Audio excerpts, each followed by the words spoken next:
சுவாமியே. சுவாமிமார் எல்லாருக்கும் முதல்ல என்னுடைய மனமார்ந்த மனமார்ந்த மனமார்ந்த நத்தார் வாழ்த்துக்களை இந்த இடத்திலே எல்லாம் முடிந்த இந்த வேளையிலே நத்தார் வாழ்த்துக்களை என்னதான் இருந்தாலும் இயேசுபாலன் பிறந்த இந்த தினத்தை நாம் கொண்டாடுகின்ற வடிவம் மட்டுமே மாறியிருக்கின்றதே தவிர உலகமே கொண்டாடக்கூடிய ஒரு நாளாக அந்த இயேசுபாலன் உதித்த இந்த நாள் எல்லோருக்கும் ஒரு சிறந்த வாழ்வை தர வேண்டிய நாளாக அமைய வேண்டும். இந்த பூஜை முடிந்ததும் இந்த பூஜையினுடைய அத்தனை பலாபலன்களும் இந்த மார்கழி மாதத்திலே பிறந்த அந்த இயேசுபாலனுடைய கருணையினாலே மதங்களுடைய பாதைகள் வேறுபட்டு இருந்தாலும் இறை என்கின்ற பேருணர்வை நோக்கி எல்லோரும் நகர்ந்து கொண்டே இருக்கின்றோம். அந்த நகர்விலே எங்களுடைய நகர்வு எங்கேயோ பிறந்து எங்கேயோ வளர்ந்து இது போன்ற கத்தோலிக்க நாடுகளில் கூட எங்களுடைய வழிபாடுகள் சிறப்பாக நடைபெறுவதற்கு அந்த இயேசுபாலனுடைய மார்க்கத்தை கடைப்பிடிக்கின்ற மக்களுடைய நல்ல எண்ணங்களினாலே நாம் வாழுகின்றோம். இதுதானுங்க உண்மை. ஸோ இந்த சந்தர்ப்பத்தில் அவர்களுடைய வழிபாட்டுக்குரிய தெய்வமாக இருந்தாலும் இன்று அந்த இயேசுபாலன் நல்ல கருணையினாலே பிறந்த தினத்தை அவர்கள் கொண்டாடக்கூடிய இந்த வேளையிலே நாமும் எல்லோரும் எங்களுடைய ஹரிஹரபுத்திரன் கார்த்திகை மைந்தன் இந்த மார்கழி மாதத்திலே மகிழ் சம்காரம் கொண்ட அந்த ஐயப்ப புத்திரனை மனதார வேண்டி என்னுடைய மனமார்ந்த வாழ்த்துக்களை நான் இந்த சந்தர்ப்பத்தில் உங்கள் எல்லோருக்கும் அன்போடு தெரிவித்துக் கொள்கின்றேன். அடியேன் இந்த பூஜை நேரத்திலே உங்கள் யாருடைய மனதை நோகப்படுத்துகின்ற வகையிலே ஏதாவது தவறான வார்த்தைகள் பாவித்திருந்தால் இந்த வார்த்தை பிரயோகங்கள் ரொம்ப கண்டிப்பாக இருக்க வேண்டும். சமயத்தை எங்களையும் மீறி இந்த நாக்கு கேட்காது. நாக்கு பற்றி பல தடவைகள் நான் சொல்லி இருக்கின்றேன். அதை இப்போது சொல்ல நேரமும் இல்லை, உங்களுக்கு காலமும் இல்லை, கேட்கின்ற நிலையிலேயும் நீங்கள் இல்லாதபடியினாலே இன்றைய இந்த பூஜையினுடைய பலன் எதுவோ அனைவருக்கும் கிடைக்க வேண்டும். எல்லோரும் நன்றாக வாழ வேண்டும். இதே போல் மறந்துடாதீங்க, 1ஆம் தேதி இந்த இருமுடி எண்ணெய் அபிஷேகம் நடப்பது போல் யாருக்கும் எங்கேயும் கிடைக்கிற வாய்ப்பு நீங்கள் சுவாமிகள் நெய் அபிஷேகம் பண்ணுவதும் மற்ற அன்பர்கள் ஐயனுக்கு பாலபிஷேகம் பண்ணுவதும் கடந்த 6 வருடங்களாக மிகப்பெரிய ஒரு பாக்கியமாக நடைபெற்று வருகின்றது. எது எப்படி இருந்தாலும் தயவு செய்து வாய்ப்புகளை தவற விட்டுடாதீங்க. 1ஆம் தேதி காலையிலே 9 மணியிலிருந்து நடைபெறுகின்ற அபிஷேக பூஜைகள் எல்லாவற்றிலையும் கலந்து கொள்ளுங்கள். உபயகாரர்கள் அன்றைய தினம் உபயகாரர்கள் அன்னதானம் சகல விதமான ஏற்பாடுகளும் பண்ணியிருக்கின்றார்கள். எங்களுக்கு தேவை உங்களுடைய ஒழுங்கான நடவடிக்கையும் ஒற்றுமையும் தான் எங்களுக்கு தேவை. ஆதலினாலே அந்த 1ஆம் தேதியும் நீங்கள் எல்லோரும் வர வேண்டும்.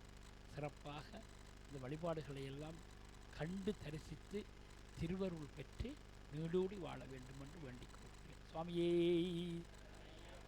சுவாமியே சுவாமியே சுவாமியே.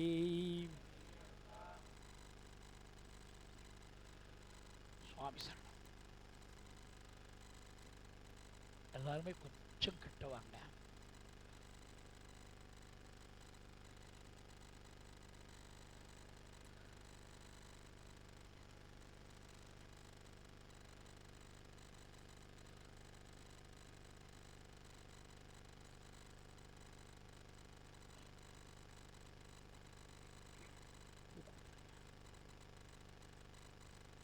அரிசி பறந்து வர்ற மாதிரி பூ பறந்து வராது.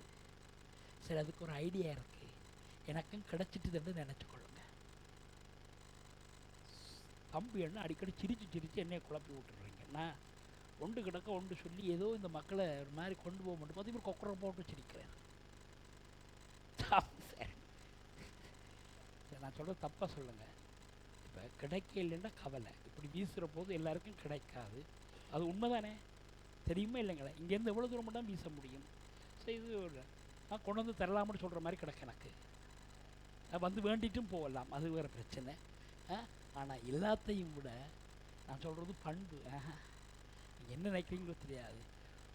ஒரு பொருள் கிடைக்க இல்லை இருந்தால் அதையே நினச்சி நினச்சி நினச்சி கவலைப்படுறதுன்னு பார்க்க ich habe alles gehabt. Ich habe alles gehabt. Jetzt, ich bin schon genießen. Genießen வேணும். சரியா டொச்சு பேசுகிறேண்ணா? என்னதா பேசுகிறேண்ணா டொச்சு சரியா? சொல்லுங்கடியாத்த. ஆ சுவாமியே சுவாமியே. ஸோ கிடைக்காதவங்க எல்லாம் கிடைத்ததுன்னு நினச்சிக்கொள்ளுங்க, கிடைச்சவையெல்லாம் மற்றவைக்கும் கிடைக்கணும்னு நினச்சிக்கொள்ளுங்க. நீங்களும் மட்டும் கிடைச்சிட்டு இப்போ சொல்லி காட்டுறது பார்த்தியா, எனக்கு கையில் கிடைச்சோன்னு தூக்கி காட்டுறது இல்லை. சாமி என்ன அரோகர அரோகர அரோகர அரோகர அரோகர அரோகர சரணம் ஐயப்பா. சாமியே சரணம் ஐயப்பா. தீபம் ஆம் சார் சொல்லுங்கள் சாமி. எந்த நிகழ்ச்சி சாமி? சாமி சரணம்.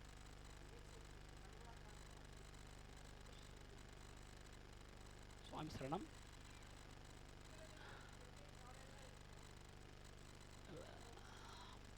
என்னை குழப்பி விட்றீங்க இப்போ. நான் தொடங்கினா முடிக்க மாட்டேன். அப்புறம் என்ன எல்லாத்தையும் பேச்சு பண்ணி தரத்துக்காண்டி தான் நீங்கள் குழப்பி விட்றீங்க. சாமி சரணம். இல்லை சாமி, நான் அதை சொல்லலை. இப்போ நீங்கள் என்ன தொடக்கி விட்டால் நான் அது எல்லாத்தையும் சொல்ல வலிக்கிட்டா அப்புறம் இவன் என்ன பேசிட்டு போக. சாமியே பார்த்தீங்களே எவ்வளவு நான் பேசக்கூடாதுன்றதில் எத்தனை பேர் கண்ணுக்கு தெரியும். அதுவும் உங்களோட மோள் தான் முக்கியமாக இருக்காள். நீங்கள் தொடக்கிறீங்க, முடிக்கிறதுக்கு உங்களோட மோள் பார்த்து கொண்டே இருக்காள். சுவாமி சரணம். சந்தோஷமாக மனதில் எது குறை இருந்தாலும் இங்கே விட்டுட்டு போங்க, நான் பார்த்துக்கிறேன். நல்லதை மட்டும் எடுத்துகிட்டு போங்க. ஆமாம் இல்லைங்களா? எது குறை இருந்தாலும் இங்கே என்னட்ட விட்டுட்டு போங்க, நான் பார்த்துக்கிறேன். சாந்தன் சாமி அடிக்கடி அங்கே என்ன சொரிஞ்சோன்னு நிற்கிறேன்.